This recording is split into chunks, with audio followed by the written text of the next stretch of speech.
ಹಿಂದೂ ಕಾರ್ಯಕರ್ತರು ಆರೋಪಿಗಳಷ್ಟೇ, ಅಪರಾಧಿಗಳಲ್ಲ. ನೀವು 30 ವರ್ಷ ನಿದ್ದೆ ಮಾಡ್ತಾ ಇದ್ರಾ ಅಥವಾ ಕತ್ತೆ ಕಾಯ್ತಾ ಇದ್ರಾ? ಸಿಎಂ ಸಿದ್ದರಾಮಯ್ಯ ವಿರುದ್ಧ ಪ್ರಮೋದ್ ಮುತಾಲಿಕ್ ವಾಗ್ದಾಳಿ ನಡೆಸಿದ್ದಾರೆ.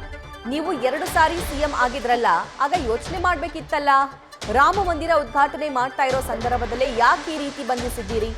ಪೊಲೀಸರಿಗೆ ಮಾನವೀಯತೆಯಿಂದ ವರ್ತಿಸಲು ಸೂಚನೆ ನೀಡಿ. ಗದಗ್ನಲ್ಲಿ ಶ್ರೀರಾಮ ಸೇನೆ ಮುಖ್ಯಸ್ಥ ಪ್ರಮೋದ್ ಮುತಾಲಿಕ್ ಅವರು ಕಿಡಿಕಾರಿದ್ದಾರೆ.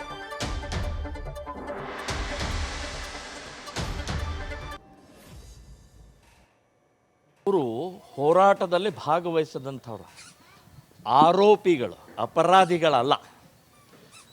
ಅಲ್ಲಿ ಇರುವಂಥ 3 ಜನರಿಗೆ ಬೇಲ್ ಸಿಕ್ಕಿದೆ.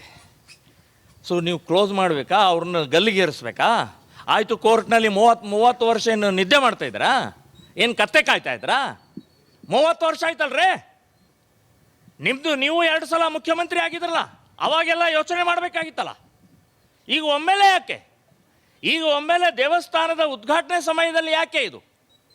ಸೊ ಅದಕ್ಕೊಂದು ರೀತಿ ರಿವಾಜು ಇಲ್ಲದೆ ಪೊಲೀಸ್ ಡಿಪಾರ್ಟ್ಮೆಂಟ್ ಯಾವ ರೀತಿ ಮಾನವೀಯತೆ ಇಲ್ಲದೆ ಕ್ರೌರ್ಯದಿಂದ ವರ್ತನೆ ಮಾಡ್ತಾ ಇರುವಂಥದ್ದು ಅವ್ರಿಗೆ ಸೂಚನೆ ಕೊಡಿ ಅವರಿಗೆ.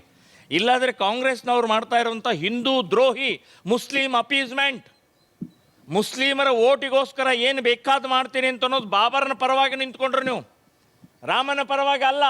ರಾಮ ಒಬ್ಬ ಕಾಲ್ಪನಿಕ ಇದ್ದ, ರಾಮ ಕಟ್ಟುಕತೆ ಅಂತ ಹೇಳಿ ನೀವು ಅಫಿಡವಿಟ್ ಕೊಟ್ಟಿದ್ದೀರಿ ಸುಪ್ರೀಂ ಕೋರ್ಟಿಗೆ.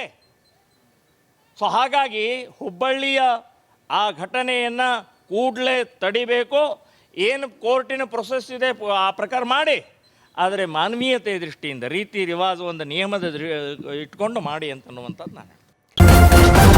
ನ್ಯೂಸ್ ಫಸ್ಟ್ ನಿರ್ಭೀತಿಯಿಂದ ನಿಮ್ಮ ಪರವಾಗಿ.